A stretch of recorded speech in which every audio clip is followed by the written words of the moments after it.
Back on MorningLine, our final segment with our guests on this Tuesday. Steve Gill is with us this morning, a conservative political commentator. Good to have him on this morning, along with Thomas Schwartz, political science professor over at Vanderbilt. Thanks, gentlemen, for coming on. As we look at the big scheme of things, again, you said voter turnout is going to be crucial for both these candidates, obviously, making sure that, their core gets out. Again, I'm just curious how this translates into all of the other political races if people stay home.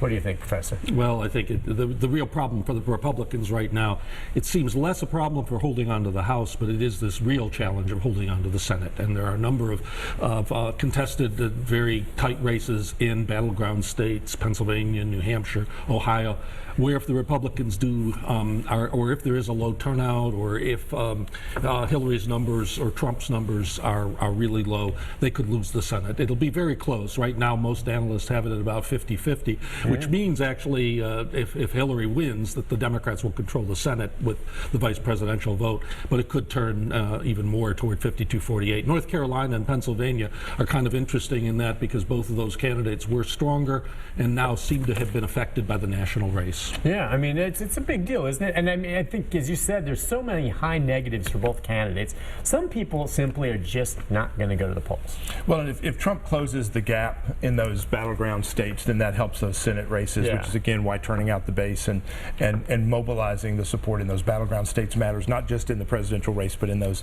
battleground states. And the Republicans, to a large extent, are hampered by their own success 2 years into the Obama administration. 2 years into his first term is when you had all these senators get elected. They're 6-year terms. Right. So all the people who won as a backlash against Obama are now having to face the voters in a different election cycle. And that's why the Republicans have more seats to defend this time than they did 2 years ago. 2 years from now, the map flips, and the Democrats have a lot of seats that they've got to defend where people got elected with Obama winning. He carried some people into the Senate. 2 years from now, they've got to defend seats in tougher states. Do you think between now and the election, any of these Republicans, high-profile ones who have not stepped forward, are going to come forward and endorse Trump, maybe change, or they kind of been holding out? Any chance of that? You're seeing some.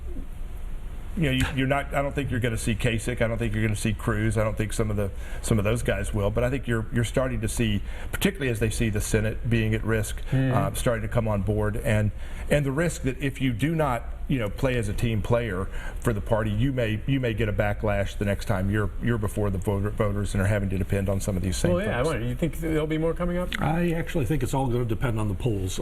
If there is a tightening of the race and there does seem to be an advantage, they will endorse. But someone like Toomey in Pennsylvania, he's watching that very carefully. I mean, he was a Cruz supporter.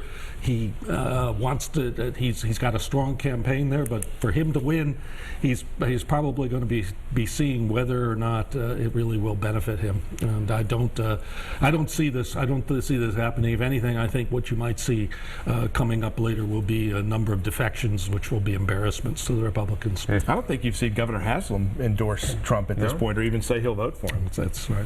Let's go to Peter. Hi, Peter. Good morning. Hey, Nick. I just wanted to make a quick comment. I think there are millions of disgruntled voters out there, like me, for instance. I was a Democrat my entire life, and I've been energized by the populism of Donald Trump. And I think that's going to be very true throughout the country. I'm especially concerned about Trump's supporters being attacked. The recent case in Minnesota, I think that just helps Trump even more. Every time they try to attack Trump supporters, it just adds to the fact that the Democrats have lost any sense of being democratic anymore. Thank you. Well, I think that's that media bias we were talking about a little bit earlier as well, that people deny. When you had people getting shoved around or assaulted at a Trump event inside, the media was all over it. And yet you're getting people who are getting physically attacked, physically assaulted outside the building at these Trump rallies, and the media is not nearly as in tune or attentive to that. I think that's part of that bias. That, again, does that move voters? Does it help Trump to talk about it? Not necessarily, but I think people like the caller recognize what's happening, and that does, as kind of an undercurrent in the campaign, cause people to pay attention. I suppose so. I mean, I'm just trying to think the media bias, at least from our perspective, if there's an assault outside, whether it's Democrat or Republican, it's news, man. It Should be. news. Yeah. Well, no, it is. I tell you, I don't care. I have my affiliations and my thinking about it. If I see that, I don't care if it's Republican or Democrat. It's a news story. I don't really see is, the and it media should bias be. thing as helping terribly much. I mean, Yeah, one way or the other. I as just it really comes don't think out. it'll matter that much to claim it, and I have no problem understanding the point that the mainstream media is going to lean Democratic, no question, but I think emphasizing that is not necessarily an electoral winner. And it's not new. Again, they did it to McCain. So it's like you go into the game knowing that, when you play basketball at Vanderbilt, the referees are going to be on their side. You're going to have to deal with that. So you just got to play harder. You got to shoot better. In 1992, President George H.W. Bush's supporters had a bumper sticker that said, "Annoy the media, re-elect Bush." So this has gone on a long time. Well, and if you believe in that, and as we talk about it, you obviously know what the Fox News Network is maybe the answer to that. And I'm just curious if either one of you have a thought on whether or not things are going to change, and if it could be any factor between now and Election Day, now that Roger Ailes is out. You wonder. You heard Rupert Murdoch's sons were not real thrilled with him, and I don't know what exactly their agenda is going to be to change things maybe from what Ailes did. But Ailes being gone, I don't know. Did you ever meet the man? I don't know him.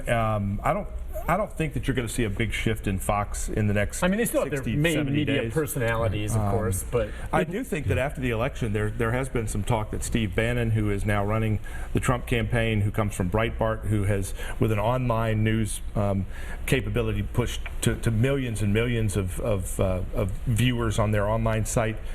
Ailes is talking with Bannon and Trump about post-election possibly setting up a competitor to Fox. I think the post-election media landscape could get interesting, but not between the next 70 days. Right. All right, let's go to George. George, good morning. Hi, George. Good morning. Hi, George. Go ahead. I just got a quick comment, question, whatever you want to call it. I was watching some of the earlier coverage of some of Trump's speeches, and he gave a speech, and I saw an African-American gentleman walking toward the exit, and I saw a Caucasian man punch him right in the face, and then I saw the police tackle the person who was hit, and I was confused about that, and then Trump comes out and says, "I'll pay the legal expenses for anybody involved in attacking the gentleman," and I thought that was pretty remarkable, and I was just wondering why any people of color would even consider supporting Mr. Trump. All right. Well, that was one of the. I mean, that's the thing is that did happen, and it was an embarrassment. It's the type of thing that his new media people are probably trying to discourage, which is one of the reasons he gave the speeches that he's given recently. But as the caller mentions, when you see those clips again, it's a pretty hard thing to see. And they look like new news. I mean, it looks like it's happened at an event this week, rather than that it's months old. Yeah, I think the other thing is that the media attention on Trump at the outset was out of control. I mean, the guy would come after an electoral win in a primary state, and they'd run an unabridged 1 hour just free thought association of just wall-to-wall Trump, and that helped him during the primary. That doesn't necessarily help him now, and he's not getting that same attention. And a lot of that, though, I mean, it helped him. I mean, it was his doing. He was amazing. It was raw meat to watch for a lion. I mean, he was amazing to watch. It was one way or the other, whether you agree or disagree, it was frankly entertaining.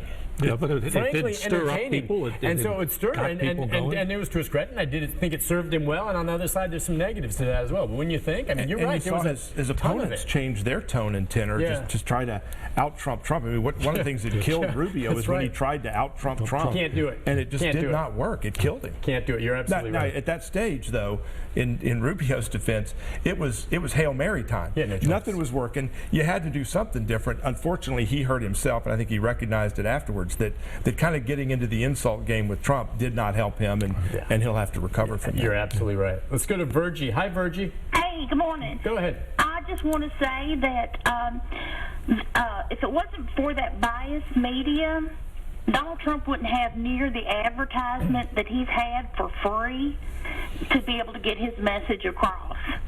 So whenever he whines about the media being biased, he needs to take that into consideration that he's gotten a lot of free press out of it.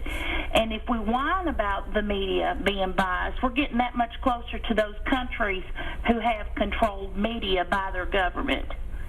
Okay. Well, yeah, I mean, there's no question Trump through the primaries didn't spend a whole lot of money on commercials, did he? And he didn't need to because the media was covering him. What was it? Howard Cosell said, they can say bad things, good things, but they're talking about you, right? And I think it served him. And I don't think the bias talk is the amount of coverage, although certainly, if I'm one of those other, 17 Republicans that was running and you'd have Ben Carson on the stage during a debate going, hey, I'm still here. I know. But again, the eyeballs and the attention and the cameras were drawn to Trump because he was a larger-than-life figure. I think the bias, though, that's being talked about is the type of coverage of what matters here and what doesn't matter there. And I don't think there's any doubt that Hillary gets a pass on a lot of this stuff where the national media will not talk about. For example, we're talking about the Trump tax returns. The Clinton Foundation has received literally payments that did affect what the Secretary of State and the State Department was doing. The interaction between Huma Abedin, her chief of staff, while working for the Clinton Foundation and the government. I mean, there is a whole mess of corruption there that the media is turning a blind eye to. I guess, but I was watching this morning on CBS this morning, and boom, right off the bat, the lead was basically Hillary Clinton and her new emails, and a little bit on the Clinton Foundation, and then it followed up with some of the new things that Trump did after. Foundation. Well, it was the first. Well, maybe not. It seemed they did focus more on the emails this morning, anyway. No, but I mean, they're covering it. I think Hillary's got very high negatives, and the press is covering it. And I think the problem is that the media thing doesn't work as well with Trump as it would with a more conventional Republican who didn't have all the red meat that Trump provides the media in terms of his comments and style and manner. And I think in that sense, the media complaint, I agree with the caller that Trump has lived by the media and he may die by the media. And steps on his own story all the time. He is a communications guy. Yeah. I am appalled at how often they will have a good day and then step on their story with something else rather than letting a story sit. Last week he had a great speech. Should have had surrogates out there talking about the speech, trumpeting it as a great speech, but instead the next day they had another misstep that steps on their story. So when you have, like the example when he went to Louisiana, let that sit for 3 days. Let that be the visual for 3 days. Instead, the next day they do this big campaign reshuffle, so you're competing with your own message. Yep, and then again, it's the man himself, and Donald Trump does it his way. That's the way it is, for better or worse. Steve, good to see you. Thank you. Good to have you on. Professor, thank you very much. We'll see you both again hopefully soon, all right? Okay. Take a break. Be back with programming up about tomorrow right after this. Thank you, guys.